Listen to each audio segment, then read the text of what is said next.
নমস্কার বন্ধুরা, আমার পরিবারে তোমাদেরকে স্বাগত। আজকে আমি একটা নতুন রেসিপি নিয়ে তোমাদের কাছে চলে এসেছি। সেটা হলো বাঁধাকপির বড়া। তা আমি নিরামিষ দিনে ভাবি কী রান্না করব আর কি রান্না করব। তা আমি খুব তাড়াতাড়ি খুব অল্প সময় এই রেসিপিটা আমি তোমাদের সামনে করে দেখাচ্ছি।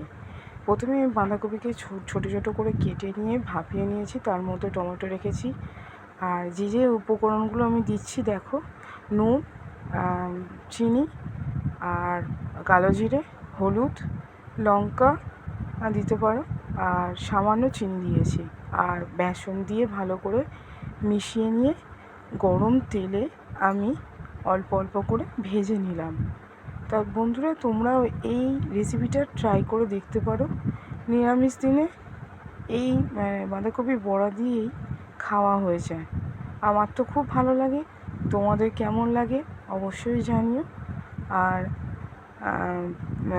বাঁধাকপি বড়াটা হয়ে গেছে, আমি উল্টে দিয়েছি।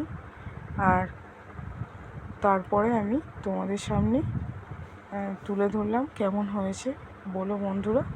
আর তোমরা সবাই ভালো থেকো, টাটা।